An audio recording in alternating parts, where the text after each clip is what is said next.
बिस्मिल्लाहिर्रहमानिर्रहीम। लाखों दरूद पाक हज़रत मोहम्मद सल्लल्लाहु अलैहि वालैहि वसल्लम और आप सल्लल्लाहु अलैहि वालैहि वसल्लम की आल पर। अस्सलामु अलैकुम। मेरा नाम इफ्तिखार अहमद है और आप मेरा यूट्यूब चैनल नॉलेज देख रहे हैं। 1979 के वर्ल्ड कप के मुतल्लक एक सीरीज़ शुरू की हुई है कि 1979 के वर्ल्ड कप में क्या कुछ हुआ। उस सिलसिले में आज मैं आपकी खिदमत में दूसरे सेमीफाइनल और फाइनल के मुतल्लक मालूमात फराहम करूँगा।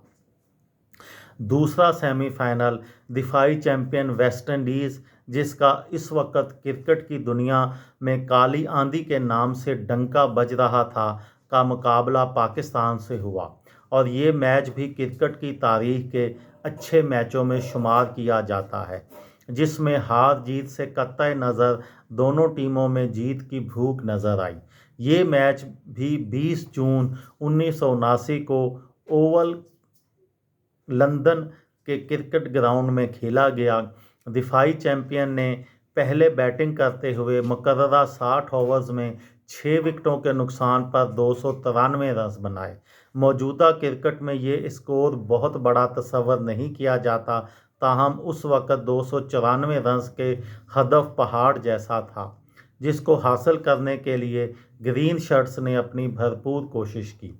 एक वक्त में पाकिस्तान इस मैच में जीतने की पोजीशन में था और उसकी 176 रन पर सिर्फ एक विकेट ही गिरी थी, लेकिन फिर काली आंधी ने कॉलन क्राफ्ट और विवियन रिचर्ड्स की तबाहकुन बॉलिंग की बदौलत पाकिस्तान की आखिरी 9 विकेटें 74 रन के अंदर हासिल कर ली। दोनों ने बिलतरतीब ज़हीर अब्बास, माजिद खान, जावेद मियांदाद, आसिफ इकबाल, मुदस्सर नज़र और इमरान खान की अहम विकेटें हासिल करके 43 रन से ये एसाब शिकन सेमीफाइनल जीत लिया। Man of the match 73 run की इनिंग्स खेलने वाले गॉर्डन ग्रीनिज थे। अब बारी थी मेगा इवेंट के सबसे बड़े मुकाबले यानी फाइनल की। इंग्लैंड की कारकर्दगी और सेमीफाइनल में सख्त मुकाबलों के बाद शायकीन क्रिकेट फाइनल भी दिलचस्प होने की तवक्का कर रहे थे, लेकिन दिफाई चैंपियन वेस्ट इंडीज़ और मेज़बान इंग्लैंड की टीमें लॉर्ड्स के मैदान में 23 जून 1979 को फाइनल मुकाबले के लिए मैदान में उतरी तो शायकीन क्रिकेट की हमदर्दियां और पूरी सपोर्ट होम टीम के साथ थी, लेकिन इंग्लिश टीम इसका फ़ायदा ना उठा सकी और फाइनल यकतरफा साबित हुआ। वेस्ट इंडीज़ ने पहले बैटिंग करते हुए मुकर्ररा 60 ओवर्स में 9 विकेटों के नुकसान पर 286 रन स्कोर किए, जो गुज़िश्ता वर्ल्ड कप में के फाइनल में काली आंधी के स्कोर से 5 रन कम था।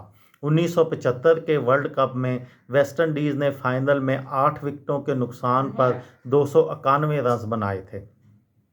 विवियन रिचर्ड्स ने नाकाबिले शिकस्त 138 और कॉलिस किंग ने 86 रन बनाए। 287 रन के हदफ के ताक़ुब में इंग्लिश टीम का आगाज़ इंतहाई सुस्त रहा।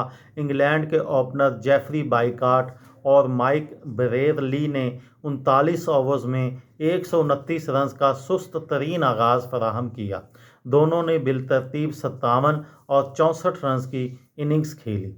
इसके बाद वेस्ट इंडीज़ के फास्ट बॉलर जोएल गार्नर ने तबाही मचा दी और आखिरी 11 गेंदों पर 5 इंग्लिश बल्लेबाजों को पवेलियन की राह दिखा दी। कप्तान क्लाइव लायड को एक बार फिर वर्ल्ड कप ट्रॉफी उठाने का मौका फराहम किया, वो रिकॉर्ड जो आज तक ना टूट सका। क्लाइव लायड ने 1979 में दूसरी बार वर्ल्ड कप की ट्रॉफी उठाई तो वो मुसलसल दूसरा आलमी कप जीतने वाले पहले कप्तान बने और ये रिकॉर्ड 44 साल गुजरने के बावजूद अब तक कायम है। ऑस्ट्रेलिया गो के 5 बार और भारत 2 बार वनडे वर्ल्ड कप जीत चुका है, लेकिन हर बार नए कप्तान ने वर्ल्ड कप की ट्रॉफी उठाई। ये थी मेरी आज की वीडियो। किसी दोस्त को, किसी भाई को, किसी बहन को फ़ायदा हो तो मुझे दुआओं में याद रखिएगा। दिल दिल पाकिस्तान, जान जान पाकिस्तान। अस्सलामु अलैकुम।